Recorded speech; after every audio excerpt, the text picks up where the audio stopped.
nivel de discusión. Para que se trate de una mujer, se le explica como la persona que es coqueta, que con ropa apretada, el cabello está más elaborado, siempre busca la vea. Puede tener más y se considera muy encantadora. La frase es: hazme el centro de tus atenciones. Otro tipo de personalidad, también conocida, el término narcisista lo usamos continuamente, es la persona que tiene una valoración de sí mismo mayor, está sobrevalorado, se cree mejor que los demás. Por lo tanto, esta idea de ser mejor que los demás hace que considere que debe ser admirado, que merece un trato especial. Puede ser que en un banco, por ejemplo, cuando están haciendo cola, él pida que se le pasara adelante porque es especial y se le debe dar un privilegio. En los grupos es descrito como la persona antipática, pesada, descrito como egocéntrico, pedante, y no cae bien, porque siempre está poniéndose por encima de los demás. Es el especial y único, tanto en los aspectos que sean laborales, inteligencia, aspecto físico, se cree superior, y tiene fantasías de éxito, belleza o triunfo. Piensa que los demás pueden envidiarlo o él envidia a los demás. La frase es: mis órdenes son tus deseos. La personalidad narcisista necesita mucho reforzamiento externo. Quiere decir que busca un grupo de admiradores que siempre le digan todas las habilidades, todas las características que lo hacen ser más importante y mejor que los demás. El otro tipo es la antisocial, también un término que a veces no se lo comprende claramente.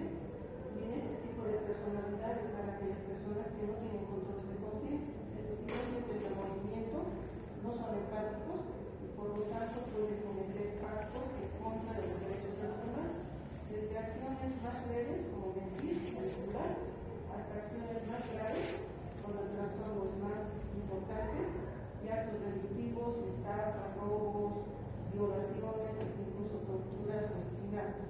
Y esto lo hacen porque no tiene empatía y no respeta a los demás ni tiene sentimientos de remordimiento. Se guía sobre todo por un beneficio personal. La personalidad narcisista, la anterior, necesita que lo admire. El antisocial no. El antisocial solo busca el privilegio, el beneficio económico, sexual o de poder. Es manipulador. Cuando quiere conseguir algún beneficio, puede mostrarse muy seductor, muy agradable. Se ha asociado también este tipo de personalidad a un nivel más alto y tiene actitudes o acciones que lo ponen en riesgo. Por ejemplo, le gusta manejar en altas velocidades.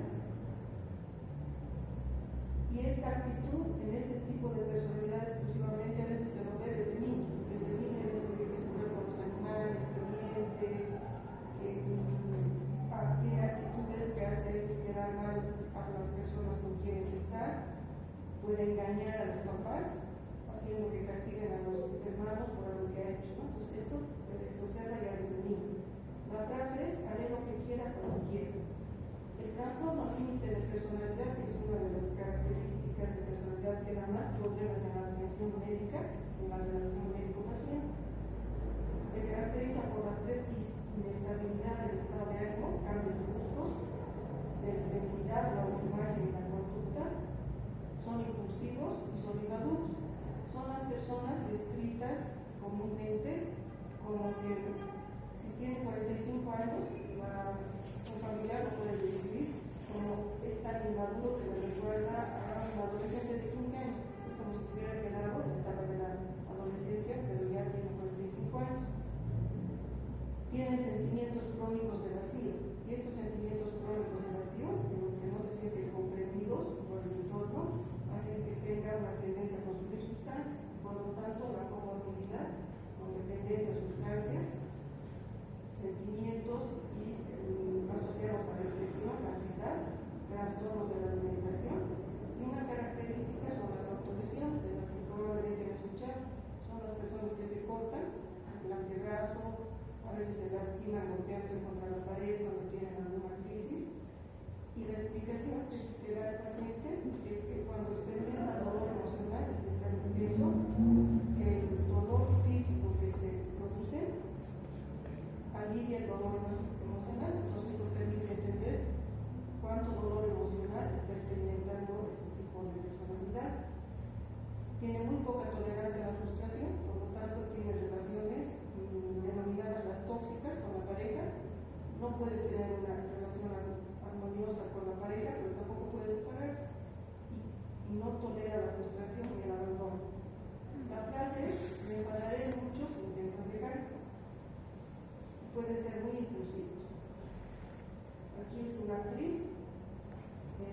Jiménez, para ejemplificar la personalidad histriónica, una persona con esposas, para que recuerden los actos delictivos, la falta de remordimiento, de control de conciencia y de empatía de la personalidad antisocial.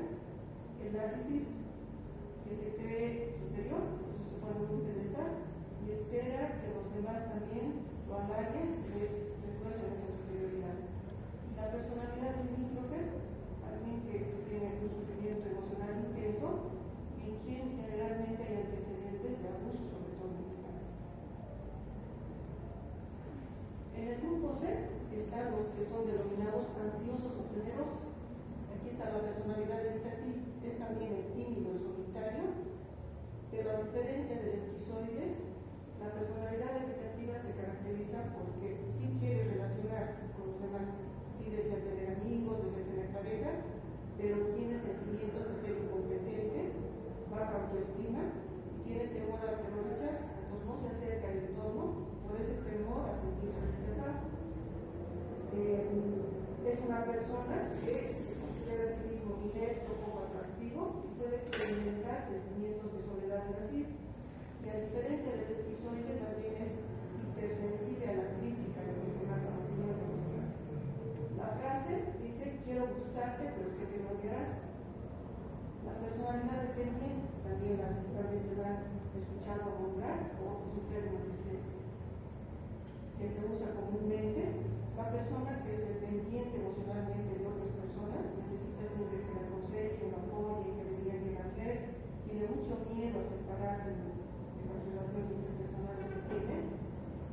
También siente que no va a poder estar solo, que no va a poder resolver sus problemas de manera independiente, se siente indefenso, es sumiso y en ocasiones deja de lado sus propias necesidades y deseos para satisfacer a los demás, es decir, tiene mucha necesidad de aprobación.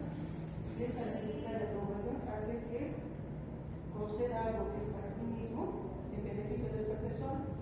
En los grupos, a diferencia de la personalidad narcisista, es la persona que cae bien porque es muy accesible, muy tolerante, muy asequible a lo que pide el grupo. Entonces, si le piden que haga algo que el resto no desea hacer, un trastorno de personalidad paranoide puede acceder solo porque desea complacer al entorno.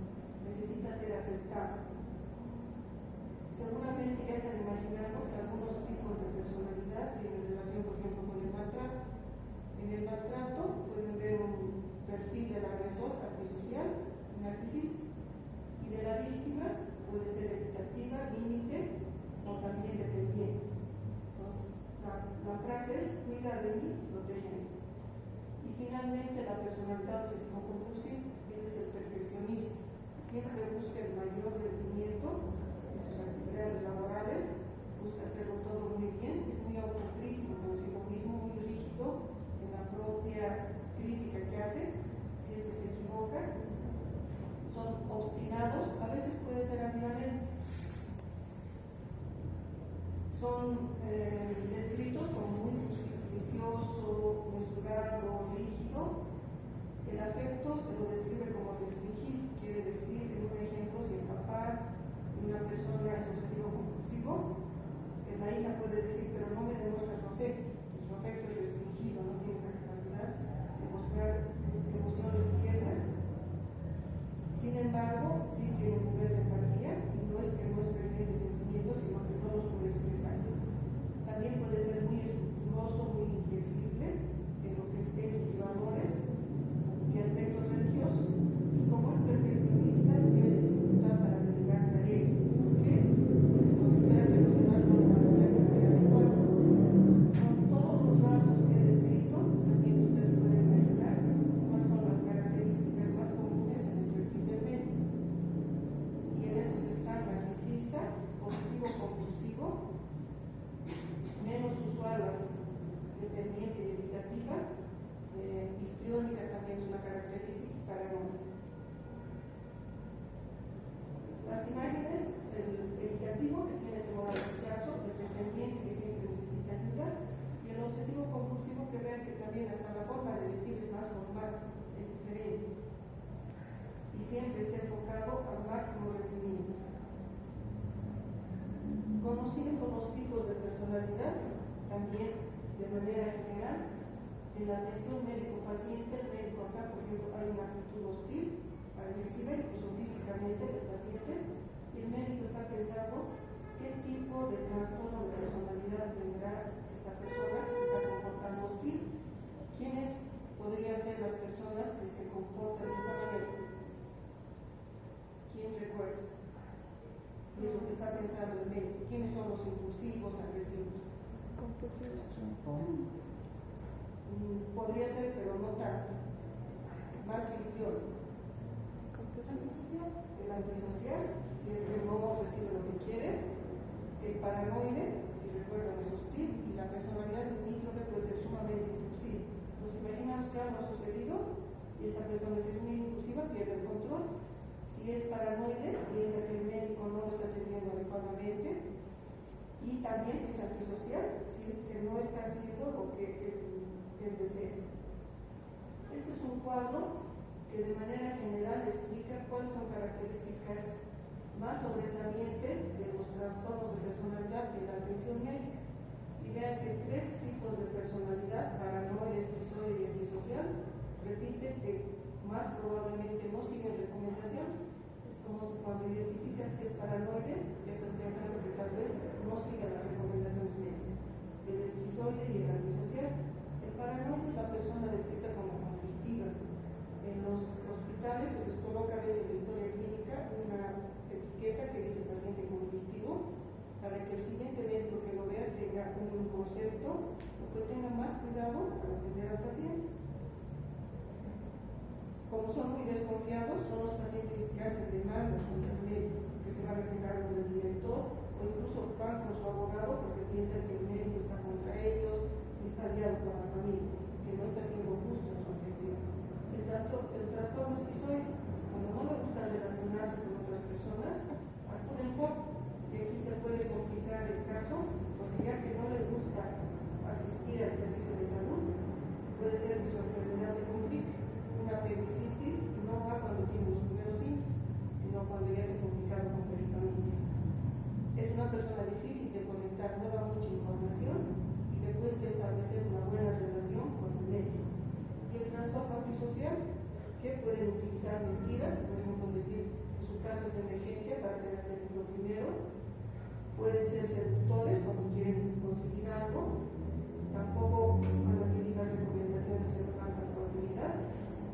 Y como hay una tendencia también a uso de sustancias, pero por otros motivos, el motivo de uso de sustancias es la búsqueda del placer, entonces pueden pedir recetas de medicamentos controlados, utilizando mentiras para que el médico se las proporcione.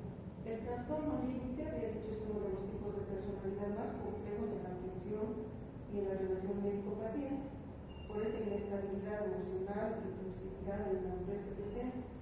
Este tipo de pacientes no pueden centrar a la persona de una manera intermedia, sino que tienen tendencia a ver a las personas y analizarlas en extremos.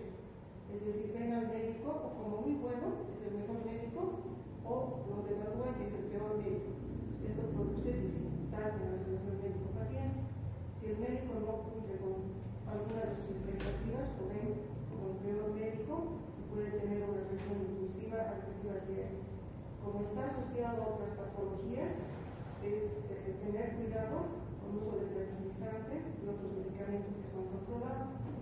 Considerar que si este paciente es, por ejemplo, diabético y tiene trastorno límite de personalidad, en la anterior clase les había dicho que cuando vean trastornos de personalidad, consideren la probabilidad de otras patologías mentales asociadas.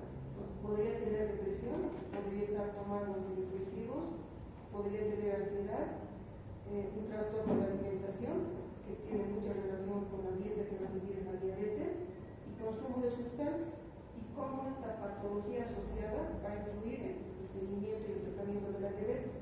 Interacción entre fármacos, estará tomando otros fármacos, se automedicará. Interacción del alcohol, por ejemplo, con medicamentos para la diabetes, los shocks hipoglicémicos, tiene relación también con el consumo de alcohol, se complica más la patología. El trastorno histriónico, como son seductores, si se trata de una paciente de sexo femenino, tener cuidado con esas seducciones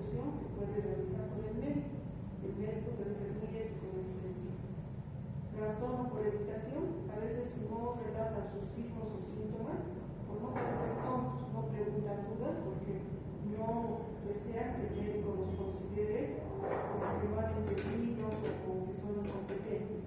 Tener mucho cuidado en el trato que se les da para que no se perciban como incompetentes. Los pacientes con trastorno de personalidad por dependencia son los buenos pacientes. Como tienen una tendencia a complacer a los demás, van a seguir las indicaciones. Buscan siempre médicos porque tengan un alto nivel de empatía, hacen una buena relación con el médico y consultan no solo por situaciones médicas, sino también le piden consejos sobre su vida y si el médico deja de atenderlos por cualquier motivo, lo pueden interpretar como un abandono, porque hacen una relación dependiente emocional con el médico. Y finalmente el trastorno obsesivo, que son muy puntillosos con la puntualidad que el médico llegue tarde cuando les molesta, aunque las recetas y todo lo que haga el médico esté bien realizado y hay una tendencia que son altísimas.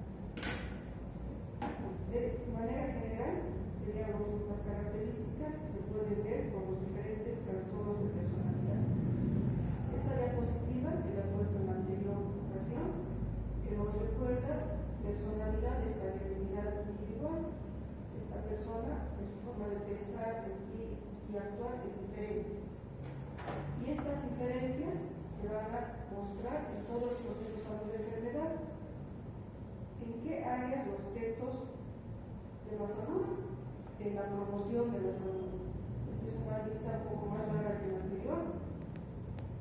Toda esta forma de ser se va a trasladar a lo que es promoción de salud, cómo esta persona va a tomar medidas de prevención de la enfermedad, sus rasgos de personalidad se asocian al riesgo de enfermar de ciertas patologías, están relacionadas con el diagnóstico, cómo expresan los síntomas, cómo expresa el dolor la personalidad esquizoide.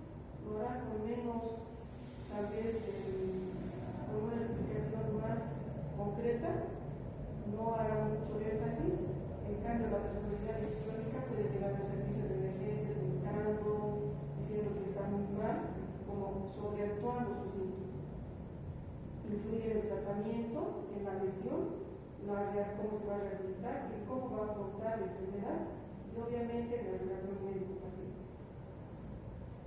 En esta otra imagen, nuevamente la variabilidad individual, todos somos diferentes colores. Hay un estímulo en la vida, un estímulo, un estresor, y cada uno percibe el estímulo a su manera, dependiendo de sus características. Ante esa percepción de estímulo va a tener una respuesta, una estrategia de afrontamiento diferente en todo el proceso de enfermedad. Entonces, una enfermedad no se la puede ver solamente desde el punto de vista biológico, sino considerar que la diabetes, con mismos síntomas, va a tener diferentes respuestas en cada una de estas personas por sus características individuales. Este es un resumen de lo que se considera personalidad proclive a enfermar. Muestra qué características van a tener experiencia de ansiedad, depresión, irritación, etc. Y se las enfermedades más relacionadas, asma, artritis, enfermedades cardiovasculares. Hasta esa parte estaría explicando lo que son las características de personalidad y su relación con la salud. Se han tomado en cuenta también otras características más específicas para asociarlas a salud y enfermedad. Y se ha hecho una división para establecer relación entre personalidad y enfermedad, dividiendo dos grupos. El primer grupo hace un análisis con una aproximación estructural. Si recuerdan, quienes han asistido a la anterior clase, porque solamente una persona asistió a la anterior clase, cuando hablábamos de estructura, era como la estructura de un edificio. Se consideraba que ciertos rasgos de personalidad son los rasgos más estables que sostienen la personalidad, lo que no va a cambiar, lo que es persistente. Entonces, hace su análisis en base a esas características que son la estructura de la personalidad y hace alusión a lo que es el concepto de rasgos de personalidad, que sería la estructura, los rasgos más importantes. Y recordando que eran los rasgos de personalidad, era la forma de pensar, sentir y comportarse que es estable en el tiempo y son persistentes, son continuos a lo largo de toda la vida y se presentan en todas las situaciones o áreas de la vida de una persona, familiar, laboral, interpersonal, etc. Y la otra división la hacen desde una perspectiva del proceso, ya no desde un rasgo que es la estructura, sino analizando la respuesta como un proceso. En el primer grupo hay dos divisiones. Asocia rasgos de personalidad, tipo de rasgo, con cualquier enfermedad, y el otro grupo asocia rasgos de personalidad con enfermedad específica. En los rasgos de personalidad relacionados con cualquier enfermedad están los 5 grandes de la personalidad, que también les he mencionado en la anterior clase, ¿sí? Que se menciona en toda la bibliografía. Y el otro grupo, que no estaría dentro de estos 5 grandes rasgos, son el optimismo y la personalidad resistente. Estos rasgos, aquí estarían 5, más optimismo 6, y de esto voy a hablar posteriormente, como decir 7, están asociados a cualquier enfermedad, no a una enfermedad específica. En el otro grupo están asociados los rasgos a enfermedades específicas y se describen patrón A, patrón C y patrón D de la personalidad. Y desde la otra perspectiva del proceso, ¿qué significa? Que se explica la respuesta de salud como el uso de pensamientos, emociones y todo lo que es factores sociales que hacen que el individuo analice, interprete, comprenda una situación de salud y responda a esta situación de salud. Entonces, el proceso sería esto, es lo que piensa, cómo lo analiza, cómo lo interpreta, cómo va a comprender lo que está sucediendo, qué respuesta va a dar a esa situación de salud.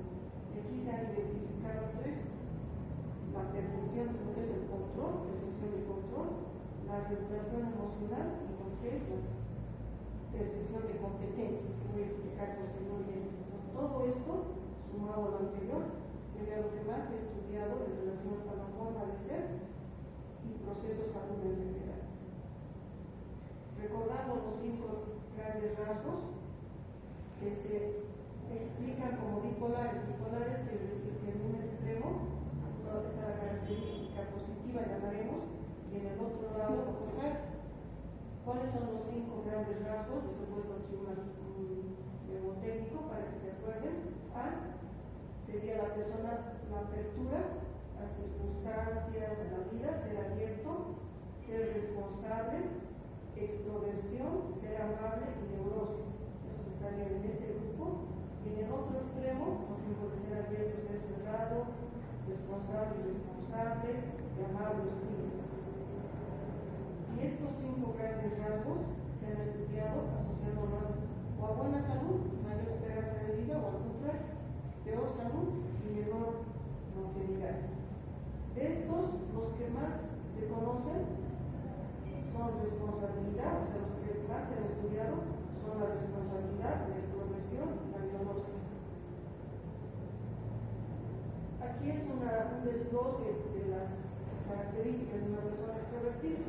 Ustedes lo pueden leer con más calma. Son personas sociables. ¿Y por qué está asociado a mejor salud? Porque tienen una tendencia a experimentar más emociones positivas. Son sociables, tienen apoyo de otras personas. La amabilidad está definida como la preocupación por los demás de manera auténtica. Esta persona que es amable con alguien en la calle, que cuando ve entrar alguien a la movilidad, alguien busca paga, la ayuda, le da su asiento, dependiendo las características de la persona. Pueden ser altruistas, son auténticas, tratan de conciliar a los demás, son comprensivos.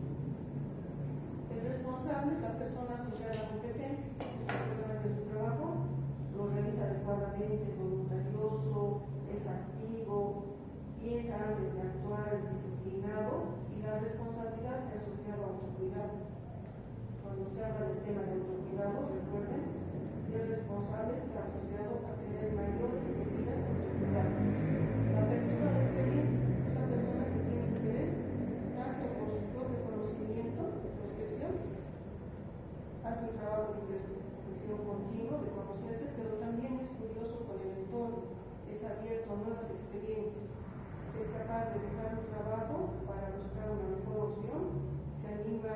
explorar en el exterior qué oportunidades tiene, a cambios que se presenten en su trabajo, en su vida, tiene curiosidad intelectual, siempre se está preguntando o investigando en otras áreas, no necesariamente de su trabajo.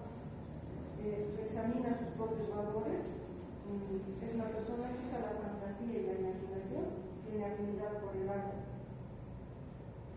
Y el neuroticismo, ¿qué es el neuroticismo?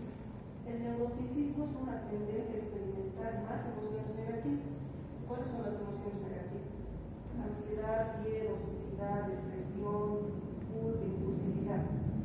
Y esto está asociado a lo que se llama afectividad negativa y una visión más negativa de sí mismo y de los demás. Entonces, esta característica hace que la persona siempre vea más el lado negativo de sí mismo y del entorno. Y esta imagen que me he puesto con las flechitas significa las flechitas rojas hacia abajo, porque el neuroticismo está asociado a mayor riesgo de enfermar.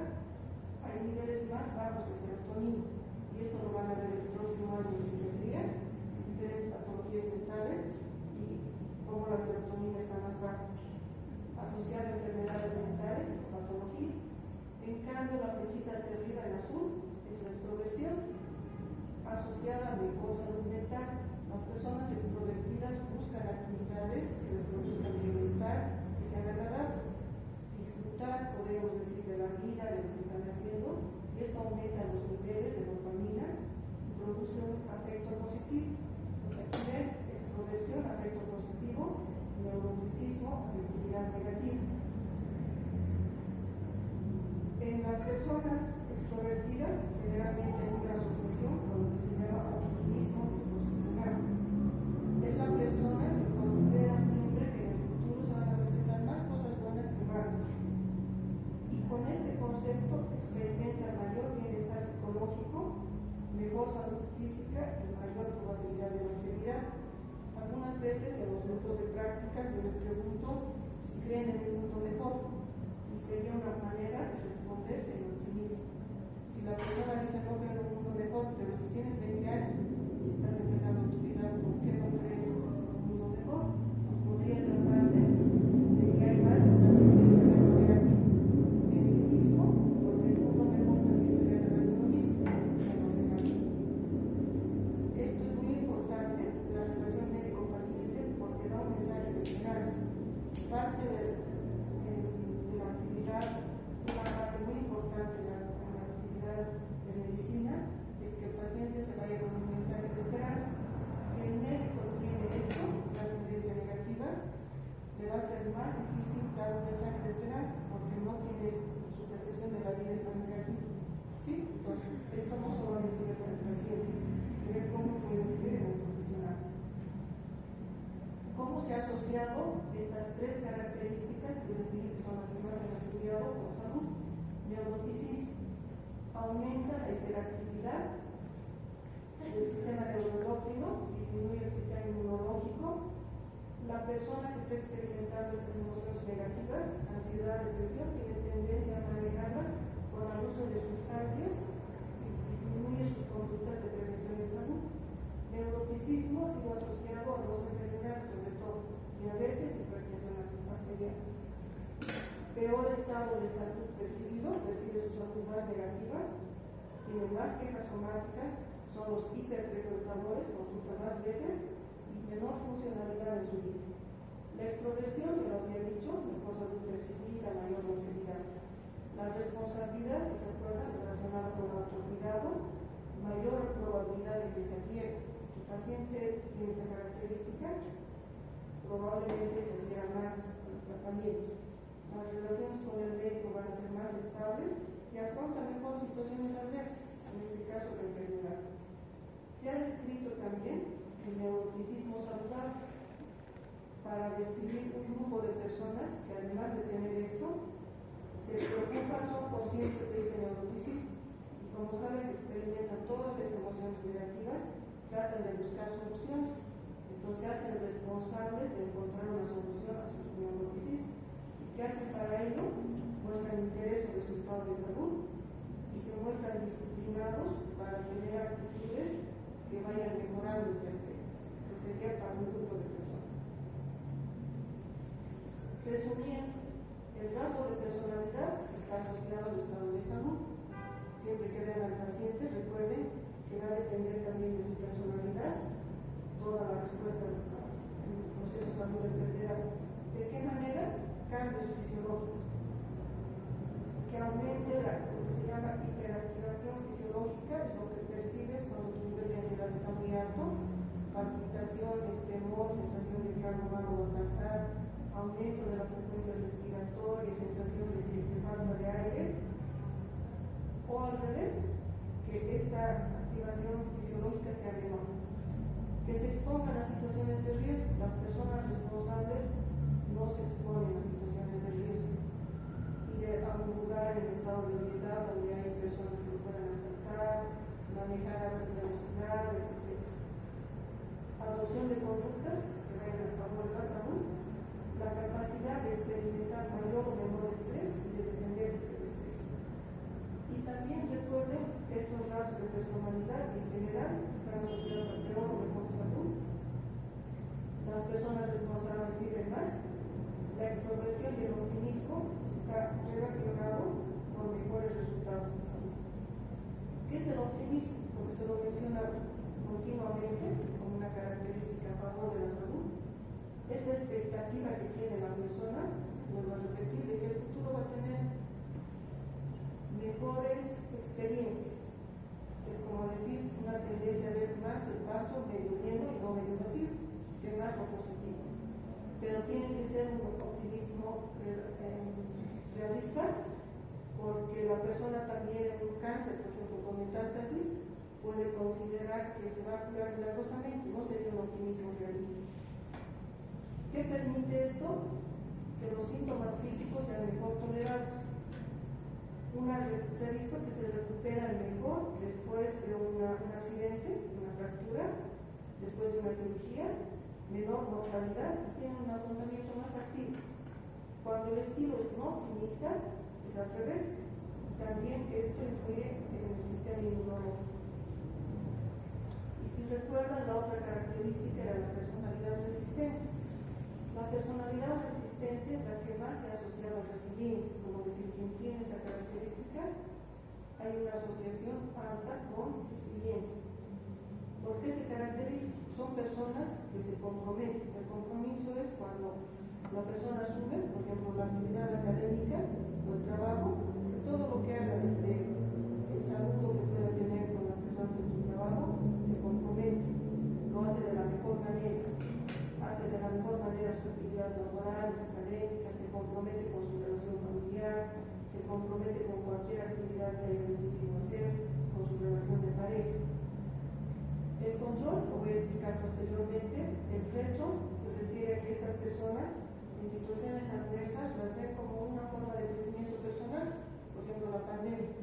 Para una personalidad resistente puede haber significado que ha aprendido de familiares que ha perdido, de lo que ha experimentado con la propia enfermedad, y cómo esta situación adversa le ha permitido crecer como persona.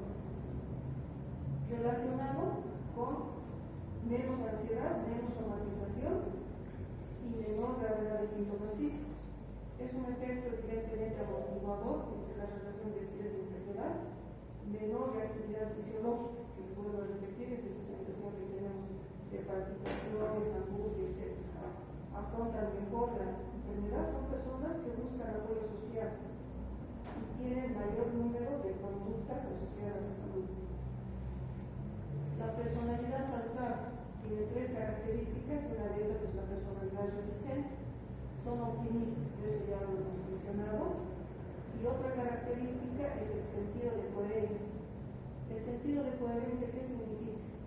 Es la persona que entiende el mundo, todo lo que rodea, como algo que es posible comprender, que hay explicaciones objetivas, que se puede predecir lo que se va a pasar, que se puede manejar las situaciones en base a los recursos propios que tiene la persona y dar un significado a todo lo que sucede.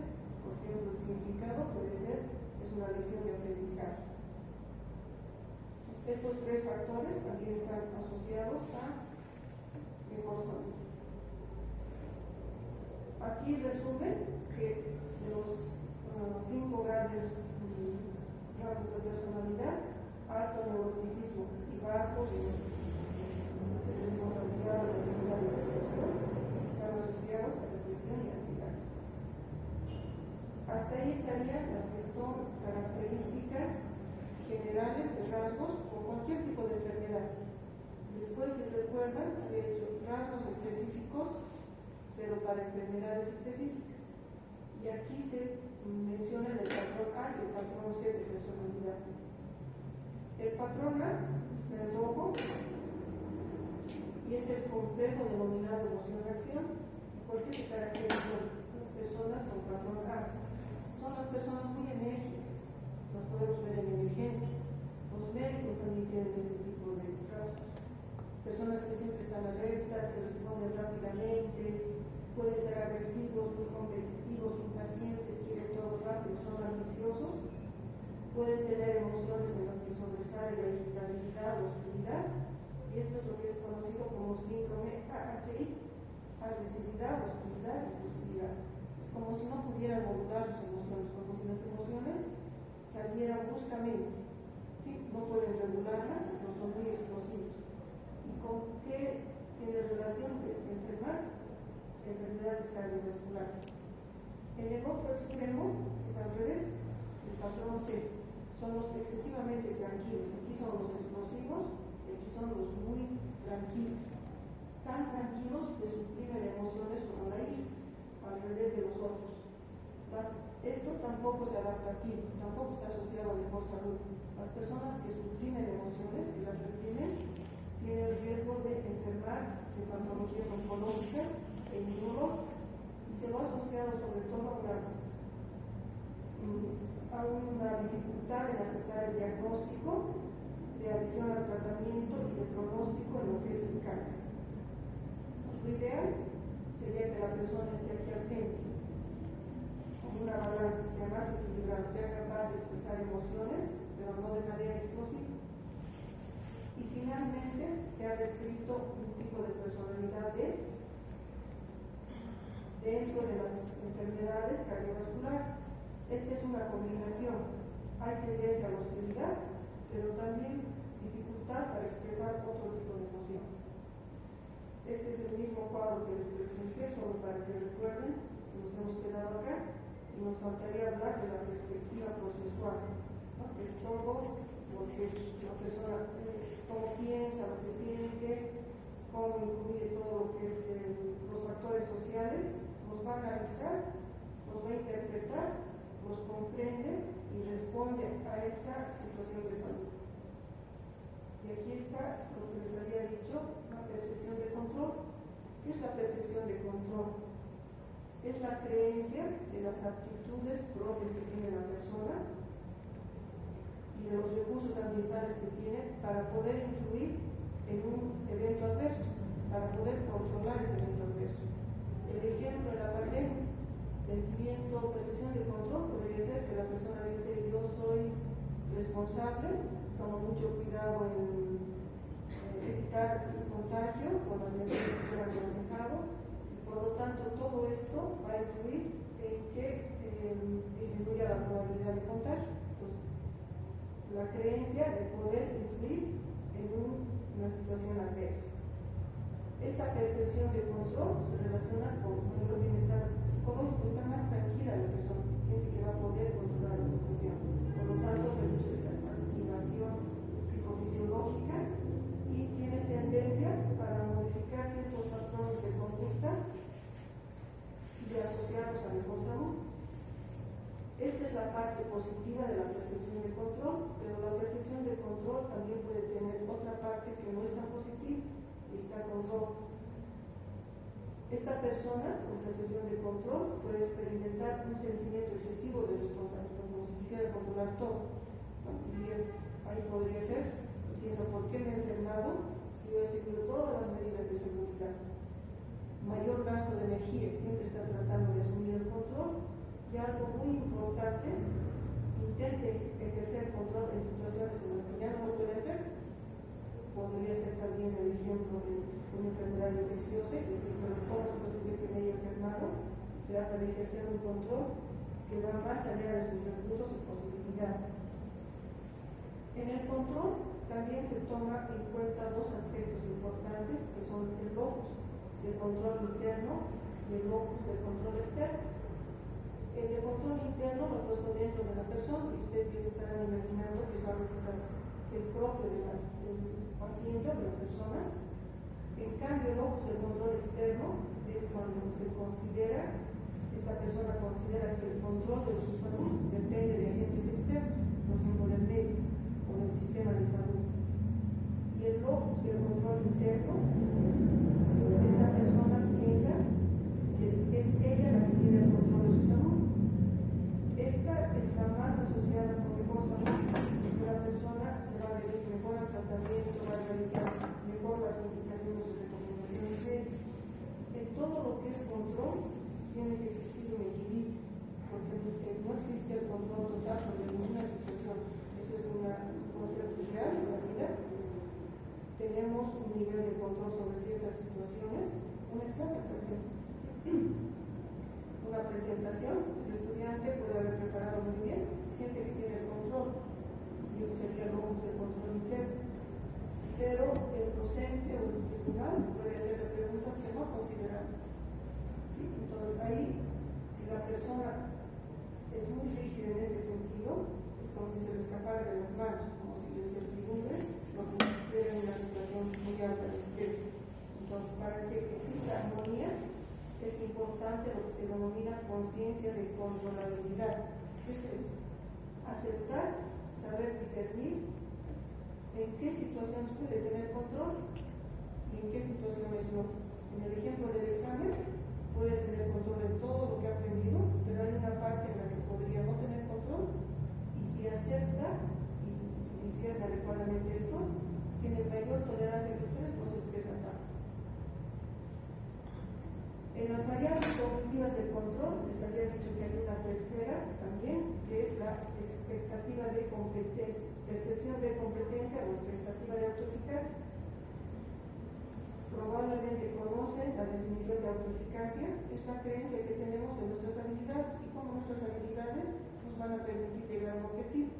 Un músico que tenga habilidad para tocar la guitarra y sepa que esas sus habilidades le van a permitir interpretar adecuadamente una pieza musical. Esa es la expectativa de autoeficacia, que la relacionamos con lo que esperamos como resultado. Este cuadrito, que pueden hacerlo como ejercicio a nivel personal, las personas que tienen alta autoeficacia confían en sus habilidades y esperan buenos resultados de esas habilidades, quieran experimentar seguridad y confianza. Otra persona puede tener alta autoeficacia, pero considera que no va a obtener buen resultado, y entonces experimenten el músico, decir, pero no me va a salir tan bien, o no van a apreciar lo que estoy tocando, experimenta frustración, resentimiento y trata de cambiar el entorno. Al revés, baja autoeficacia ante expectativa, ansiedad, depresión. Cuando ambas son bajas, resignación y apatía. Esta es una diapositiva para que recuerden otras características propias asociadas a salud. ¿Qué piensa esta persona de sí misma, su autoconcepto, su autoestima, qué valor le da ese autoconcepto? Y este autoconcepto va a influir en la manera de analizar la situación de salud, y en lo que denominamos autoeficacia. Y recordarles que la autoeficacia está asociada a la evidencia terapéutica.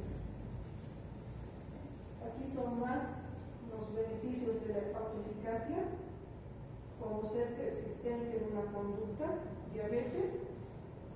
Si el paciente tiene autoeficacia, va a continuar con la dieta, es persistente, seguir una buena dieta o hacer ejercicio. Es persistente, si le han dicho que tome ciertas medidas para favorecedoras de salud, puede modular esa reactividad biológica ante un factor de estrés, abandono de hábitos prejudiciales, por ejemplo el alcohol. El paciente diabético, el médico indica que no puede consumir alcohol, y la recuperación después de enfermedades físicas. Y también tiene un efecto en el sistema inmunológico. Regulación regulación emocional, que sería lo último de lo que les mencioné, y vemos varias caritas con diferentes emociones. En la regulación emocional hay afectividad negativa. Si se acuerdan del neuroticismo, eran todos esos sentimientos negativos.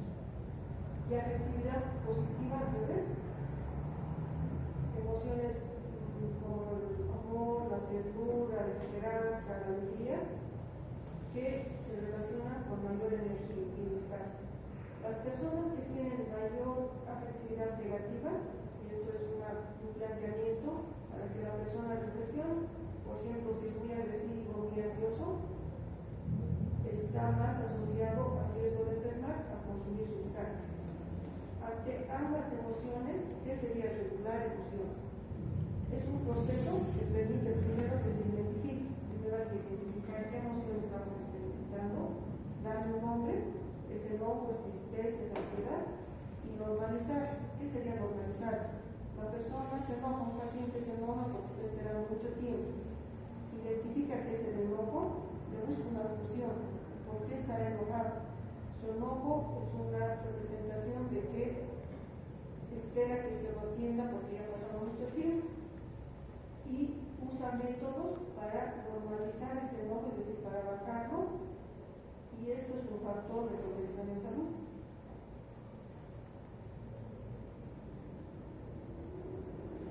Esto es lo mismo. ¿Qué hacemos para aprender a regular emociones? Atención emocional significa observar nuestro estado afectivo, el enojo del paciente, identificarlo, dominarlo y reparar emocionalmente, es más o menos lo mismo de la diapositiva previa, interrumpir o normalizar esa emoción negativa, y si es una emoción positiva, prolongar. En regulación de emociones es importante recordar el concepto de alexitimia. Esta persona no tiene ojos, nariz, imaginamos no tiene la capacidad de expresar emociones. ¿Qué es la alexitimia?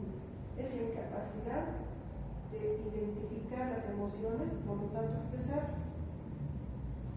Las personas que tienen esta característica, que no tienen la capacidad de interpretar sus propias emociones, por lo tanto tampoco las de los demás, van a tener tendencia a somatizar, van a ser las personas que consultan más en emergencias, medicina familiar, y estos síntomas, que son una expresión de sus emociones, no tienen una explicación fisiopatológica, por lo tanto no son parte de una enfermedad específica y confunden al médico. Si tiene hipertiroidismo, los síntomas del hipertiroidismo, si somatiza, tiene otros síntomas que no corresponden al hipertiroidismo.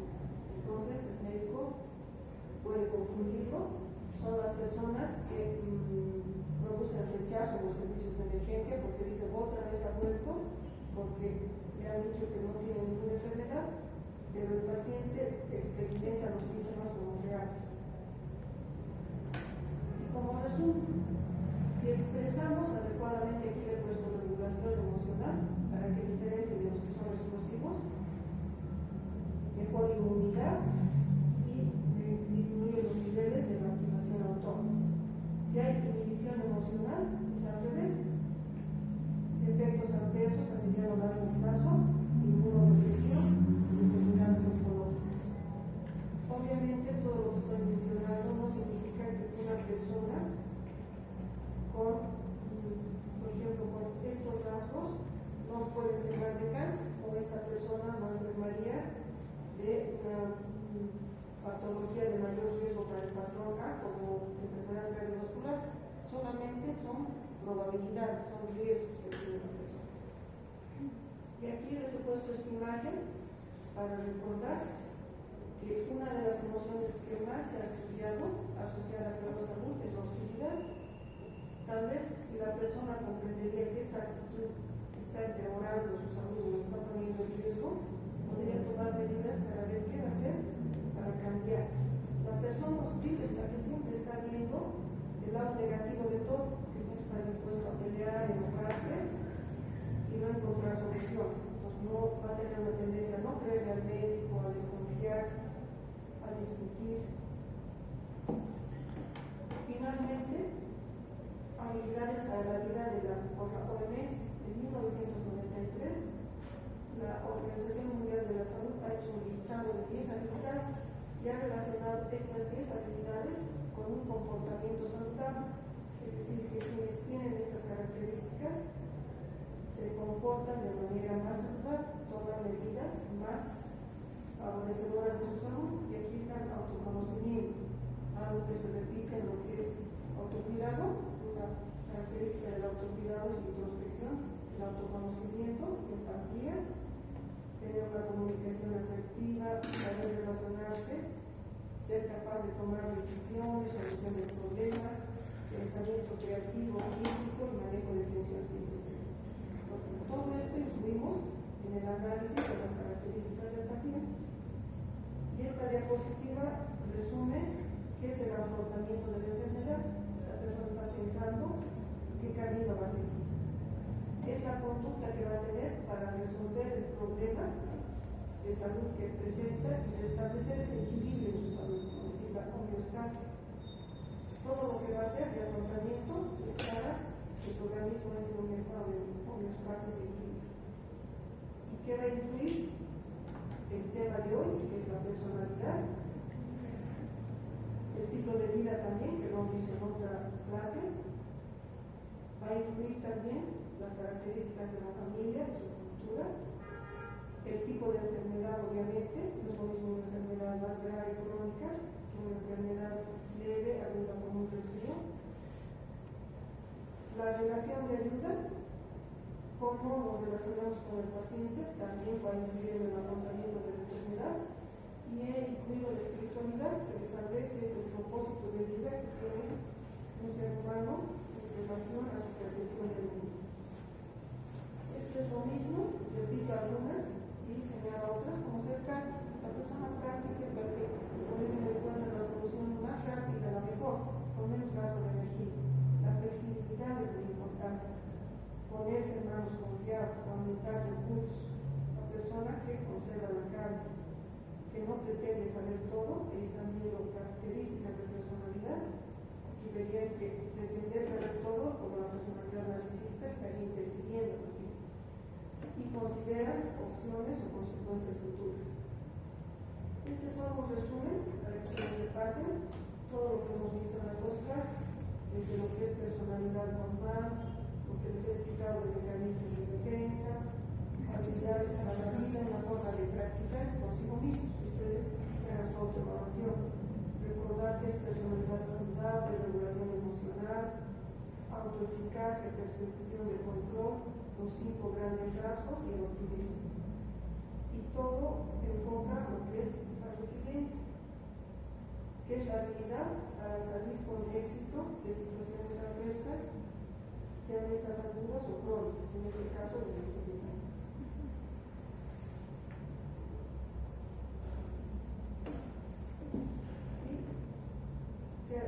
Se menciona también algunas características relacionadas con promoción de la salud. Uno de los objetivos de la Organización Mundial de la Salud es introducir cambios en toda la población que permitan modificar estilos de vida que sean nocivos. Ese es uno de sus objetivos, a través de prevención y promoción de salud. ¿Y a qué se refiere? A que la persona prácticas de salud, como dieta y ejercicio, lo que llamamos estilo de vida saludable, prácticas de seguridad, los chequeos rutinarios, evitación de ambientes peligrosos y la evitación de sustancias nocivas. Y para que se realicen estas conductas enfocadas a promoción y prevención, ¿de qué va a depender? Esta es la persona, y esas van a ser las conductas que va a tener, de que esté consciente del problema de la vulnerabilidad. El ejemplo aquí más acorde a pregrado o curso en el que están ustedes, uno de los objetivos de psicología médica, es la conciencia que tenga el estudiante de medicina de que el solo hecho de haber elegido medicina lo pone en más riesgo de enfermedades, no es al revés. Las mismas circunstancias características de la carrera, del trabajo, las exigencias y el estrés aumentan el riesgo de que se enfermen, tanto enfermedades mentales como físicas. Entonces, el grado de conciencia que tenga el problema y de su propia vulnerabilidad.